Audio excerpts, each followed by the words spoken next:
I don't think it's a desi thing when I say that families can be complex.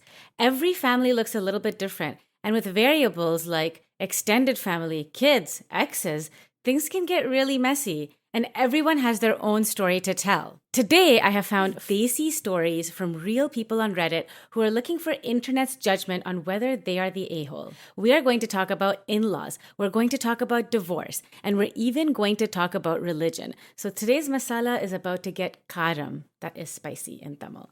Welcome to another episode of Masala Takes.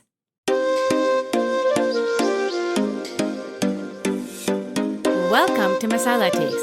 My name is Shri, and I am here to provide my brown girl take on stories from the internet and topics that involve human dynamics, community, culture, and identity. We are a brand new podcast, and this is our first real reaction story, so please let me know what you think about this format and whether you'd like to see more of it. To make things extra fun, I'm going to be reacting to these stories live. So I have not come up with speaking notes or a script. It's going to be super candid, so let's get started. The first story, am I the a-hole for not wanting to adjust to my 28 female boyfriend's 26 male parents living with us for months at a time? My boyfriend and I have been living together for 3 years in a city in Australia. A few months ago, his parents arrived from India to live with us. I was excited to make an impression and went out of my way to make them feel comfortable. They were nice to me in the beginning, but some of their demands started making me feel queasy in my own home. One, they were uncomfortable with my boyfriend and I sleeping together in the same room, resulting in my boyfriend having to camp out in the living room for 2 months. 2, the mother taking over the kitchen and excluding me from grocery shopping, even after requests to include me. And 3, not acknowledging me as his girlfriend in front of friends. 4, not offering to help with clearing and general upkeep. 5, rearranging furniture multiple times in spite of being requested not to. And 6, the father expressing his concern over me not helping his wife in the kitchen, which wasn't even true. 7, oh my goodness, this list keeps going. 7, the parents giving credits to my boyfriend and thanking him instead of me on multiple occasions, even when they knew he was not involved in planning or execution of like dinner parties, trips, etc. 8, the father feeling uncomfortable that I wore a short dress at home. He did apologize later when I ended up crying about this, but he insisted that these are the values his family has been brought up with. I suppose my issue is not that his parents are not very nice to me, but that my boyfriend, who has been nothing short of ideal all these years I've known him, seems to not acknowledge any of these as real issues, and did not stand up for me when his father had an issue with my clothes. All of my concern were either dismissed with a "so what, they're guests, we have to make them feel comfortable," or "my dad is traditional and there's nothing wrong with his mentality." The parents left after spending 3 months here, and I moved to another city in Australia for a job shortly after. My long-distance relationship has been great for the 4 months that we've been living apart, and we see each other once a month. However, my boyfriend recently told me that his parents are visiting shortly for 2 months, again. I am shocked that my boyfriend wouldn't consult me or warn me before their flight tickets were booked. It has triggered the concerns I previously had and are met with, but they are my parents. I was also told that these visits will be frequent, and I have to be okay with this when I move back in with them. I am being asked to give up my privacy and personal space for months every year. I want to make it clear that I would never ask my boyfriend to stop his parents from visiting us for a few weeks once a year or so. Am I the a-hole for expecting my boyfriend to take my needs into consideration and stand up for me when needed? Edit, I am an Indian too, but from a different culture. I'm shocked to see the number of comments confirming how rampant this is, even in educated Indian families. Okay, I haven't read the comments yet, but this just seems like a lot and also completely expected in so many ways. I mean, I have a whole episode on this kind of condition where sons and mothers tend to be intertwined in an unhealthy way, but I definitely see that happening here. Like, it is really up to the son. Like, this girl has a boyfriend problem, I would say even more than an in-laws problem, because it's up to her boyfriend to be setting these clear boundaries. I mean, I've seen all of these things happen with people I know. I mean, I know someone who expected their daughter's boyfriend to like move out of the house for months when they were visiting, and they were like crashing on a friend's couch. I know that this happens, but it really is up to the kids, the two people in the relationship, to like sort out the boundaries and like make things comfortable and clear. I don't think a lot of what's happening is fair to this girl. And I also just wonder if this couple is not necessarily the right fit. Like, your boyfriend has shown you who he is in this scenario, right? Like, if I was talking to the original poster here, this boyfriend has shown her who he is clearly. He has shown her that he's great, he's loving, he's caring, he's willing to do long distance, but he's not willing to prioritize you over his parents. And at the end of the day, that's who you're going to be, in a relationship with at the end of the night. That's who you're going to be making your big decisions with. That's who you're going to be having kids with. And like, when you have these other big milestones that come in your life and you're not comfortable with how things are, unless this boyfriend can clearly recognize that there's an issue and he's making steps to change it, I feel like this might be a time to like really sit down and consider if this is what you want, because this is how it's going to be. Like, it's not going to get better unless the boyfriend clearly sees the difference here. Like, there have been a lot of cases where moms and sons have these kind of unhealthy relationships, or, parents and children have unhealthy relationships, but they get out of it because the child is very diligent about setting boundaries. And this is clearly not happening here. Also, I will say, like, some of these things definitely feel cultural. Like, I know culturally, we don't typically see girlfriends and boyfriends living together before marriage. It's definitely changed a lot now. I'm seeing it all over the place, even in my own family, but it's definitely not something that's culturally acceptable. And what, people tend to do in that generation is they try to tell the story that they want other people to hear in fear of judgment. And they're also projecting because they are also subsequently judging other people in this community, right? Like, they're judging their friends' kids, so they know that their friends are probably going to judge their kids.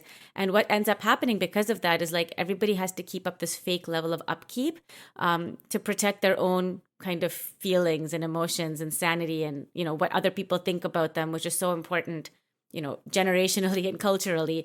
So I think, like, the fact that this mom is like not acknowledging that she's his girlfriend, it just seems kind of typical.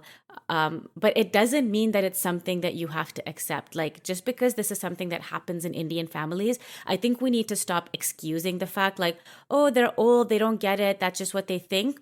And we need to start challenging the fact that these old people also live in today's society. And if they're infringing their belief system, their way of life on other people, then boundaries need to be set. Like, if they want to not live with their boyfriend, they're free not to, but they cannot expect these things from other adults in society. And I know it's way easier said than done, but it just seems like, right now, this is not it. Like, your boyfriend is not standing up for you and is not showing you that he's going to have your back in this partnership. And if they're already, visiting this much, oh my gosh, I can't even imagine what's going to happen when they have kids. And like, when you really need to be setting those boundaries and you're really going to need someone in your corner, I don't know if this boyfriend's going to do that for you. Let's see if there's any comments here. Okay, the top comment has 7.5 thousand upvotes, which is like likes on Reddit. So it says, not the a-hole. Don't move back in with him unless he and his parents start treating you as a full partner in the relationship. If you don't change the rules now, you can expect to be treated as an unwanted guest in your home for the rest of your life. There's a response to that comment that says, agreed to the end, not the a-hole. But this family is never going to change. So the best advice is don't move back in with them and dump him after carefully explaining why. A culture of a-holery is a-holery, not culture. I love this. His parents are rude, overbearing, sexist, and creepy. Been the lot of them. The second top comment here has almost 3,000 upvotes. So it says, not the a-hole. I think the overall vote here is not the a-hole. This will be your life going forward. Unless you can maintain a small condo solely in your name where you can escape when they come, because they will, and they will expect to stay with you all for months. And your boyfriend, like most Indian men, will take their side. Always. Source, I'm an Indian. I don't know if it's most Indian men in our generation, but there definitely is like an epidemic amongst Indian men. And we're going to do such a big deep dive into this. I'm excited for that episode. But I totally agree with this comment. And I think that I agree with the sense that we need to stop labeling this poor behavior and, misogyny and sexism and all of these things as culture, because that's not really culture. Oh, there was a response to this comment that says, For what it's worth, there'll also be free childcare if you have kids with him, but it's up to you to decide if that entire headache is worth it. Hard no. As someone who has a kid, boundaries, like you need to leave your kid with people who respect your boundaries. And if they don't respect your boundaries, then they can potentially harm your child, and it's just not worth it. And you're just going to repeat cycles that, we should be trying to break as a generation. So don't stay with him for free childcare if you want children. That is just not a good idea. So as you can imagine, the final verdict here, not the a-hole. Let's move on to story number 2. Am I the a-hole for wanting my son to move back closer to his family? Oh my gosh, the story has so many edits that I have not read, and I'm so excited to see all of these edits to see what happens to the story. But let's dig in. So, hi, this is my first post on Reddit, and English is not my first language, so I apologize for the mistakes I'll probably make. I'm 56 female, and I live with my husband, 64 male. We have one son, 33 male, who currently lives abroad, and we see him once a year, as it's very far away and expensive to go. We live in a small town. He moved away when he was 18 for college and never came back. We expected him to move back after he graduated, but he decided to stay where he was since he already had a job and a girlfriend there. They got married. Our town, so it's wife then. Our town is close to our state's capital where his work field is very strong. Ever since his senior year in college, I've been trying to convince him to move closer for a better career and to stay close to his family. He never showed interest, which I found odd, especially since his wife also works in the same field. 4 years ago, they moved abroad. I felt betrayed when he told me. He was already living 3 hours away from us. Why would he choose to go even further to another country, but not the city right next to us? I never told him anything besides to let them know me and his father are always here if they needed us. Until recently, things were fine. I missed him a lot. We text every day, but we don't get to speak to each other often. The problem is my father, 84 male, whose health took a deep dive and is very fragile. And with my son living so far, he is missing a precious time he could be spending right here. His granddad is not likely to live many years now. I told the news to my son, and he was sad about it, and he came to see us and left a week ago. I was honest with him. I said his grandfather will not stay with us for long, and since he lives so far away, he will lose the opportunity to stay close and enjoy the time he has left. He was not happy about me touching this matter. He said I was trying to guilt him into moving back. I asked him why he was doing this to me. Why doesn't he miss me and his dad? We're getting old and he's only seeing us once or twice a year. It's cruel to us. He said he missed us, but he is happy where he is and does not plan on moving back. And he and his wife are already making plans on buying a house where they live. I couldn't take it, and I burst out crying. I told him I feel abandoned, that he doesn't seem to care for us, and he should enjoy his family while he can, because we will not be here forever. I asked what makes him think he cannot be happy living here, and he didn't respond. The few days after this were very awkward, and after he left, he seems to be even more distant, avoiding me and being very short on his texts. Yesterday, his wife called and said my son was feeling bad and told her what happened. She called me an a-hole and said I had no right trying to manipulate him like that and I should be ashamed. I don't think I'm the a-hole for wanting my son closer to me. They are the a-hole for abandoning family behind. And I'm including her as well, since she did the same. I talk to her mother often and she is on my side. I can totally see why this couple moved away because this mom is so overbearing and I'm getting secondhand, tension from all of this emotional blackmailing. I've seen this happen with people where every time you see the person, all they can talk about is how you haven't seen them enough. And the actual time you get with them ends up being not quality time and not, happy time because all they can talk about is, oh, I haven't seen you in a year and it's been so terrible. And it's like, well, we're here now, so why can't we just be happy about it? I think that when people have kids, they should never expect their kid to fulfill a need for them. It's already, I feel like, a selfish kind of decision to have kids. Would love to debate that. But it's like this mom is expecting her son to change his entire life around and for what? Just to be closer to her and the granddad. And he has a family now. And when people get married, and here's my masala take right now, but when people get married, that is their immediate family. Your parents, your siblings, everyone you grew up with, they become your extended family. You make a choice to marry someone and it's not abandoning anyone else if you prioritize your family. You're not, shunning anyone or disrespecting anyone else if you prioritize your family. And if this is the way that this mom is, it just feels so overbearing. I can already picture, what this mom looks like. And I am not thrilled about this for the kid. I'm not surprised that they're keeping distance. And I'm just going to say this. If you're a mom with the kid and the kid is moving away or whatever's happening, if you want to maintain a good relationship with the kid, this is not the way to do it. Maintain a healthy relationship, call them, be a part of their life, help them with their decisions, create an open dialogue, be a loving, safe space that they want to come to. If you create this hostility and this tension and, put them down and say, you're not doing these things for me, you're not making me feel good, that kid is not going to want to come home to you. I mean, I can say that with certainty, and you can clearly see that's happening here. Now, this post has so many updates, and I haven't read any of them. And I feel like with these Reddit posts, sometimes people post and they're actually looking for some sort of feedback, and they grow and they learn and they change their approach. And it's like a really great story. And I feel like sometimes when people post, they're just looking for validation on something that they believe to be true. So they're so convinced that they're right that they think that everybody else is also going to tell them that they're right. And that's going to be like, see, I'm right.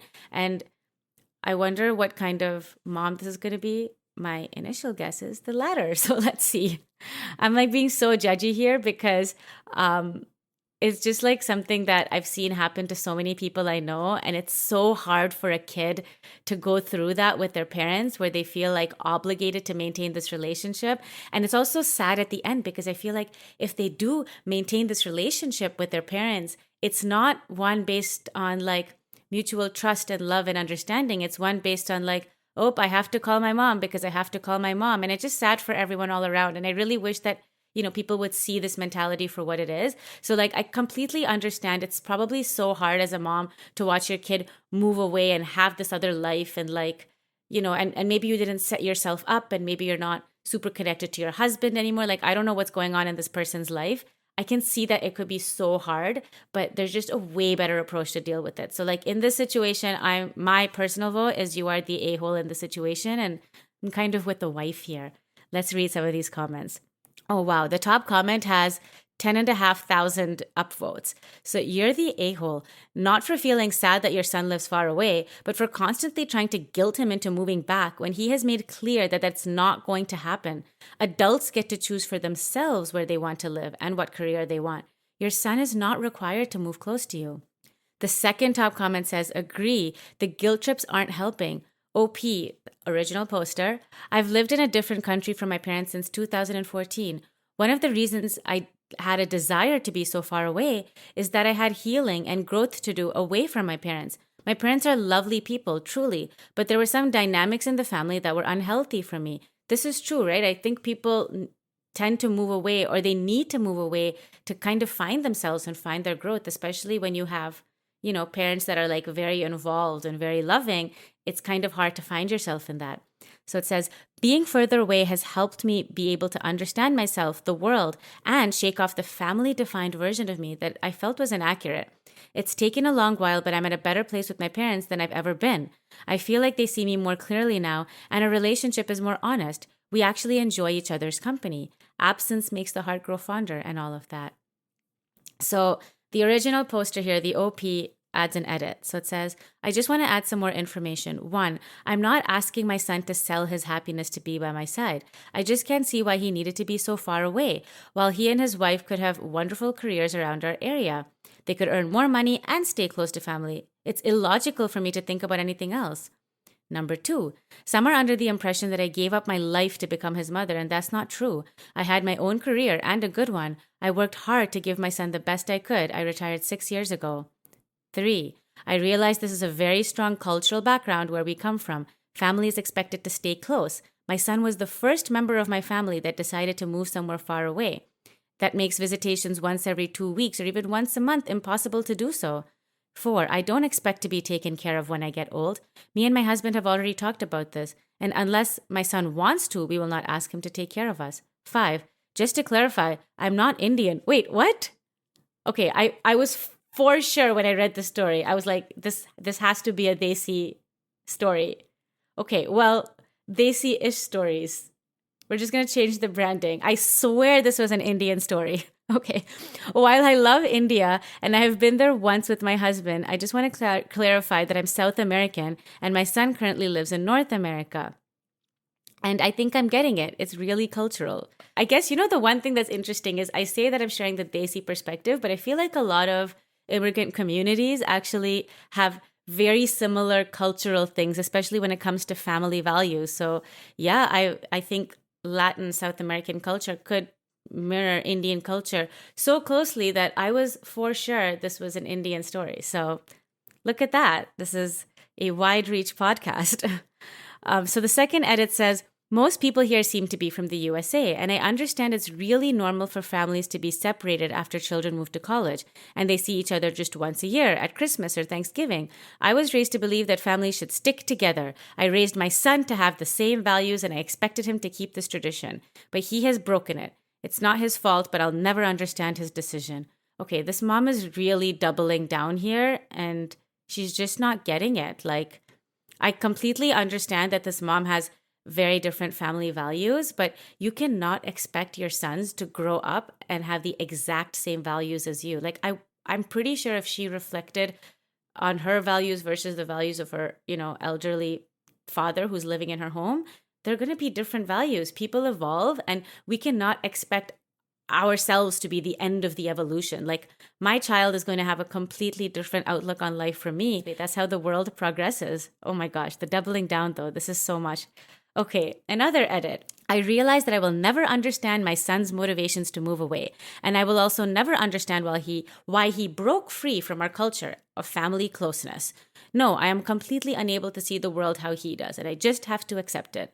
I'm still feeling abandoned, neglected, and I'm resenting his decisions. This is like so much emotional drama, and I want to separate myself from this mom right now because this is so hard for me to hear, because it's just so triggering for me. I think he's ungrateful, and I will probably rethink our will. Oh my gosh. That said, I have to accept he adopted a new culture, and that's just who he is now. He changed, and I'm not able to change him back. So I take the judgment, and I will work with what I have from now on. And just to add some extra info, I'm rethinking my will, because why should I leave everything for him when he chose to be so far away? This is legit blackmail. This is such terrible, terrible behavior from this mother to be like, everything that I give you is conditional on the way that you show love to me. Like, this is not unconditional love at all. And if that's what the tradition of closeness is, oh my gosh, this is so much. His cousins are all nearby and they help us when we need them. I'm closer to them now than I am to my son. I'm not taking him off the will. I'm just not going to leave everything to him. He gets to live where he wants, far away from us. So I get to choose whatever goes on my will. Choices, right? You know what? She makes a point. At the end of the day, it's her decision what she wants to do with her money, but the blackmail, not cool. Okay, edit 4. All caps lock. I'm not writing him off my will. I was angry, frustrated, and sad when I wrote that. I never expected him to give up his life for me.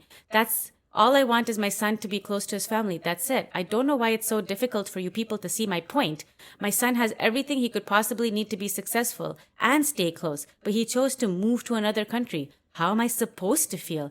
I'm proud he's a good professional and a good husband, and I'm happy to have helped him pave this road. But I think he's a horrible person for choosing to stay away. And to be honest, he didn't even need to live right next to us. He could have just stayed 3 hours away so we could visit him often or plan activities together.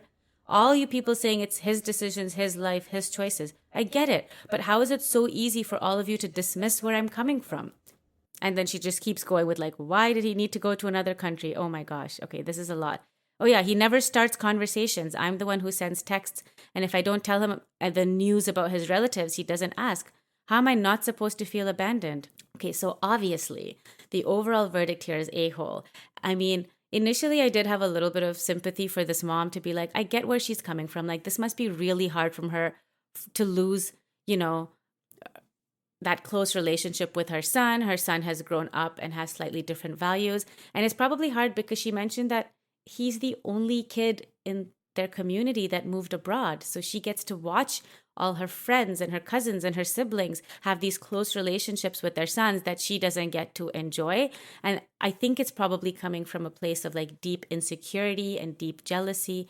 But this is the thing. If you're going to ask people for an opinion, you need to be willing to hear both sides of that opinion. Like she's clearly said she's had a conversation with her son, but it's also very clear she's not listening to her son's, thoughts and valuing his judgment, just like she's not valuing the judgment of the like 20,000 people who commented on this. So yeah, I don't know. She just really doubled down and like triggered me with all the emotional drama. And I completely respect the son and the daughter-in-law for keeping a healthy distance because that's probably what's needed in this scenario. This OP, a few months after all of this, apparently posted another update. So let's read that. So, hi, I wanted to provide you with an update since my original post gained a lot of attention and sparked various discussions. Some were unfortunately rude and disrespectful. Since my last post, I improved my relationship with my son and his wife, switched therapists, started treatment for my anxiety and depression, right? Like, I think she was just projecting. So this is all really positive. 4, lost my father. Oh, that's really sad. And that must have been hard to do without your son around. And I totally get that. Things started to turn around when I decided to change therapists and went on a few sessions with the new one. Their approach allowed me to come to terms with the fact that my son's values, perspectives on the world, and life objectives will never align with mine. And that's okay. It was a tough realization, but an important one. During therapy, I also discovered that my anxiety was way more off than I thought, and I never treated it. I started taking medication. After a few months, I was feeling a lot better about my son living away from me. Moreover, my therapist helped me understand a crucial aspect of my life. I had been living under the weight of guilt, giving up on so many plans for the sake of my own parents. A silly example, when my husband and I got married, I wanted to get a cat, but my father hated cats. And I thought to myself, my father despises felines. It wouldn't be fair to him to have a cat in our home. What if they come to visit? I wouldn't be a good daughter. When I recounted the story to my therapist, they were shocked on how normal I thought that was. And this was just one of many instances where guilt dictated my decisions. And this is like so true. Like when I said I had sympathy and for her experience, this is all she's ever known. And I feel like a lot of what happens with like unhealthy relationships that kids today have with their parents is because their parents are still living off of the trauma of their experiences. And if you think about our parents' generation, like I know this mom is an Indian, but this is a very desi issue as well. But if you think about our parents' generation, they were expected to really adapt and do a lot for their in-laws. And for those of the parents that did move abroad, they did it with not a lot of support, like no support at all. And they were kind of cutting off their families to make those abroad dreams happen. It was probably such a hard time to be a daughter-in-law or a son-in-law or a daughter or a son when, respect was kind of seen as you've got to treat people like authority and you do build resentment. And I think it's really great that this mom has finally recognized that the way that she's projecting her own experiences and her own resentment onto her child was probably just creating this really negative experience for them. So she says, while I may never fully understand or relate to the idea of living far away from family, it still hurts. That's fair. I've come to accept that this is my issue to grapple with and not my son's burden. I am determined to confront his challenges alone and refuse to allow it to dictate my happiness. After my father passed, it happened suddenly. My son wanted to come to his funeral, but it would be exhausting for him, not to mention expensive. So I told him there was no need to come. He could stay and we could get together and remember Grandpa another time. I was surprised with myself. In other times, I would have guilted him into coming as fast as I could.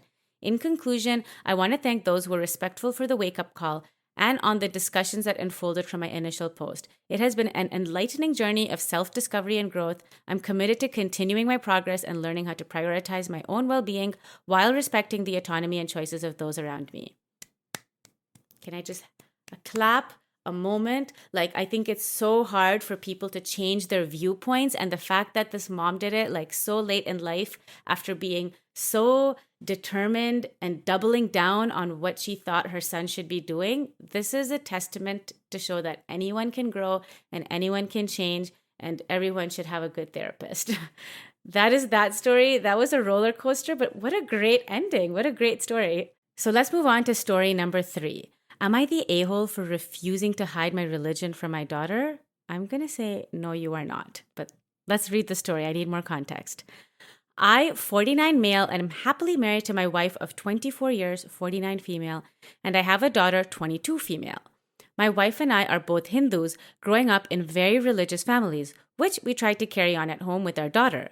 When my daughter entered her high school years, she decided to convert to Islam. Although we didn't 100% approve of her decision, we supported her through her conversion process. She decided to keep her Hindu name, although she went to the mosque on Fridays and refrained from eating pork.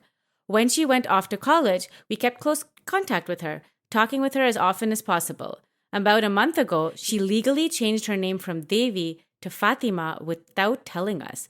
Naturally, my wife and I were very disappointed, but we spoke to her where she explained to us that she simply wanted to fit in with her Muslim friends and community, which was fine.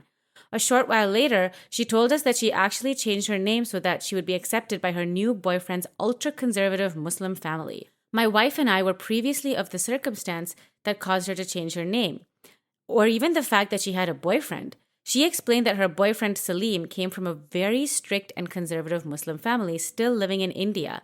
She said that she was serious with him and he had asked her to marry him, to which she agreed, all while leaving us in the dark. Following the Indian custom that the parents of the bride and groom to be meet to decide the conditions and details of the wedding, Salim's parents flew from India to meet us. This is where my daughter decided to tell us that she had lied to her boyfriend's parents, telling them that my wife and I were Muslims as well.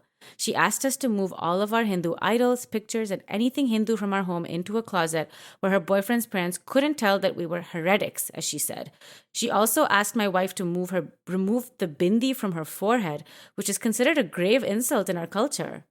My wife and I flat out refused to allow her to follow through with the request, stating that we wanted to see her happy, but hiding our beliefs and faith wasn't the right way. She got very angry and called us unsupporting and unreasonable, and promptly left home. She canceled the meeting and moved in with her boyfriend, who also expressed his anger and frustration at us. She still refuses to tell her in-laws the full situation and has cut off all ties to us and other family members. Am I the a-hole for refusing to do this for her? Oh my gosh, this is so much. And I think these parents have been, I don't want to say too supporting because it's great to see a supportive parent, but I really feel like these parents have been too supportive with every single one of their daughter's choices. We should be raising our children to make the best choices that they can make, and we should trust that we have raised them with good values and that they're going to make these great choices. But the reality is that sometimes they might not make the best choices. And in those cases, it's really important to at least have some hard conversations about the implications of what this means, like what the risks are. I think these parents have done an amazing job of still being this big part of their daughter's life. But I think the daughter just needs like a real reality check, because where does this end? Like, I'm so confused about the daughter's strategy here, because if they ask specific Muslim questions, does she expect her parents to know the answers to them? Are they expected to like do the prayers with the family? Like, would they even know how? Like, even if the parents agree to lie for her, which they should absolutely not do because this is their identity, what happens at the wedding? Does the entire extended family need to pretend that they're Muslim? Like, does the poor party from India have to suddenly just take off her bindi or her pote and be like a Muslim woman? Like, this is so hard to execute, and it's also so quick to crumble. It literally takes one person in the family or the extended family to just send a note to these people to say, hey, just so you know, this whole relationship is built on a lie. And also, like, let's just keep religion out of this for a second. Starting a relationship on a lie is such a terrible thing to do. I think this girl is clearly young and naive, and she's making these like gut reactions. She's probably in love, but yeah, you cannot start your entire relationship on a lie. And I hate that this boyfriend, okay, first of all, I'm not Muslim, so I cannot speak to the culture, but I don't believe that any religious Indian culture that I know of would permit a boyfriend and a girlfriend living together before marriage. So the fact that she moved in with him already means that he's maybe not as orthodox, or he's like selectively orthodox when it comes to his religion. Because I'm pretty sure that's not allowed, right? Like, let me know in the comments. Maybe I'm getting this all wrong, but that already seems like not correct. Not for life. Like, I love it. Move in with your boyfriends, that's great. But like, considering the religious context here, I'm not sure about any of this. And the fact that he's pushing her to, start this life on a lie and has already, like, I think he must know that this is going to isolate her parents. And that's a really terrifying thing to do. Like, when you have a partner who's pressurizing you to, lie and rope in your parents and isolate them and kick them out, and they're painting people who love you in a bad picture or in a bad light, that's already kind of a red flag. And then she changed her name for him to be accepted. Like, if you have to change that much of yourself just to be accepted, and you're being isolated from, things that you love or people that you love, I don't know. I feel like this girl needs like a rude awakening. And I think these parents need to come down with a hammer to be like, look, we're always there. We love you. We support you. And if she does go through with this relationship, like, she needs to know that her parents are always in her corner, because when things go south, she's going to need a support system. And it already seems like they're kind of being isolated from each other.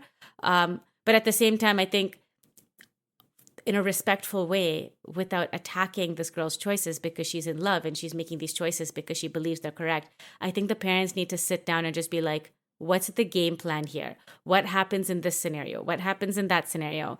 And like, kind of talk some sense into her. This is like a really scary situation. I can't imagine watching your daughter go through something like that. And I really hope that, maybe she reads this post, or maybe something happens and she figures it out, or at least that she gets to maintain her loving support system of her parents, who they seem really supportive and, like Hindu in the true sense, totally open-minded and accepting. And I can't believe that these are the people she's isolating. The top comment here has 4,000 upvotes. It says, not the a-hole. I'm not sure why she thinks your faith is of less importance than the faith of her fiance's parents, other than the fact that she's young and just not thinking it through. Yeah, that's pretty much covers it all. She's just not thinking this through. That was a quick little story. And I have one more story for today. The story got so much attention on Reddit, and I wasn't sure if this was a desi story, but it presents a lot of desi themes, so I thought I would put it in this episode. And apparently we have one South American story anyway, so we're totally good. Why not? Let's get it started.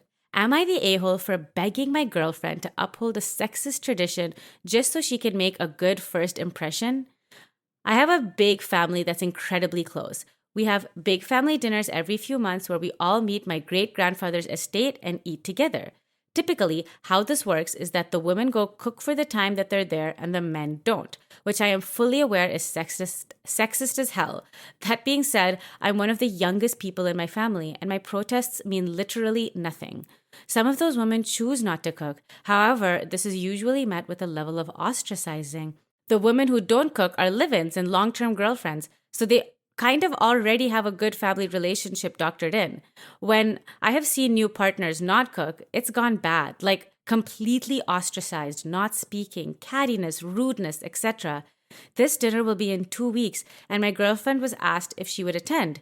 Initially, she said yes, which is great. I want for her to meet everyone and for everyone to get used to her being around. But when I explained to her the tradition, she was understandably bothered. I told her that I understood where she was coming from. However, it was best for everyone if she just played along. I told her that this isn't a permanent thing and that I'm only asking her to do this so that she can avoid bad treatment from the rest of the family. This is her first impression, and I don't think it's best if we cause waves.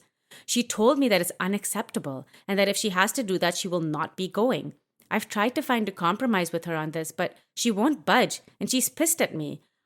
She told me that if I think it's acceptable to make her do this, I'm just as bad as everyone else. Well, my point is that she just needs to make a first impression. Am I the a-hole?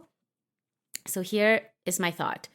In this scenario, yeah, I think you're definitely the a-hole. Like, this is clearly a sexist tradition. And again, like the same thing with the previous story, but I don't really know what the strategy is here for this OP, because he says that it's just to make a first impression and it's not a permanent thing. But like, what happens? She cooks and helps in the kitchen the first 2 times, and then the 3rd time she stops and everybody's going to still like her? I don't think that's how it works. I think one thing I've noticed, especially as I've gotten older, is people who are going to judge and ostracize and put people down are going to do it no matter what the other person does. So this girlfriend can go into the kitchen and, help to her 100% capacity, but like burn a pancake or not clean up something or whatever. And she will still be ostracized by the other woman if that's the culture that's been created. This is absolutely not the case in my family or even my in-laws' family, but I've seen this in so many events I've gone to, even with like people in my generation, where it's like all the women will be in the kitchen cooking and all the men will be on the couch watching something on TV or whatever. And personally, like, I don't like it that much, especially if I'm the new woman. Like, I've been the new woman in these situations where the person I know the best is my husband, and I don't get to hang out with him. Instead, I'm hanging out with all these other women that all know each other and I don't know that well. And like, I also am with this girlfriend in the sense, like, I'm not really a kitchen person. So I can be super helpful and I'll do a lot of things, but, I'm not going to be the one sharing my family recipe on whatever. But even if I were, and even if this girlfriend was like a kitchen person and she loved being in the kitchen and she wanted to make a family recipe and bring it in or whatever, I think it becomes a completely different thing when it's the expectation. Like if I go to whatever, my in-laws house or a family friend's house and I'm helping in the kitchen and having a good time and talking to the other woman, it could be a really positive bonding experience. Absolutely. But if I was expected to do that and I knew that these women would judge me if I didn't or if I did it wrong, then I would definitely not want to be anywhere near that kitchen. And here's the thing, right? Like, I really think it's not cool for you to expect your girlfriend or your wife to do something that they don't want to do. Like I've said this before, that's your relationship right now. That's what you need to prioritize and be the change. Stand up to your family. And if you can't, reassess if this is the right fit for you. Like if you expect her to change herself to fit in with your family already, where does this end? Where does this stop? Like, this is not a short-term thing. Like he keeps saying it's just temporary. It's just for the first impression. I don't really think it works out that way. And yeah, I think there's a lot of thinking that needs to be done, but I don't think it's cool that, you got to force your girlfriend into doing something or put her in a position where she's going to be judged and ostracized anyways. Let's read the top. Oh my gosh, the top comment on this has 81,000 upvotes. So it says, "You're the a-hole," and then in quotations, "Why won't my girlfriend abandon her sense of self-respect so that she can establish herself as a subservient woman tool so that my sexist family won't mentally and verbally abuse her? She just doesn't get it." This is a golden comment. The response to that has 31,000 upvotes, which says in quotations, "Why is my girlfriend mad that my family expects her to cook for them after inviting her to dinner as a guest?" Right? I mean, I totally see a cultural nuance here because it's like when you go to families' houses, often the end of the food prep and the serving and all of that, it does typically fall on women, especially in the older generation. But I haven't really seen that much in our generation, especially within our community and family anyways. The other response with 32,000 upvotes says, "Protests are meaningless. You know what OP could do? March into the kitchen himself and help. And if they tell him to go back, insist on helping. Break the barrier himself and implicitly shame the other men who haven't. This is how a similar horrible family dynamic broke in my family. When I was a kid, I noticed only the women prepped food and cleaned up. So I challenged my brother and father to help. My aunt cleared my plate for me with a passive-aggressive comment, and I was so distressed that my father has gotten up to help every year since then, and so has my brother. These traditions aren't set in stone." This is like such a great response to this. I don't understand why the men can't just march into the kitchen and do this. And I know, like, we've talked about this before in this episode, but it's like a lot of these women are projecting, right? Like even the aunt in this response, like, is obviously projecting and passive aggressive because, I don't know, maybe the uncle isn't exactly the most helpful and she doesn't get to see that at home. And now she's seeing other men help out and step up.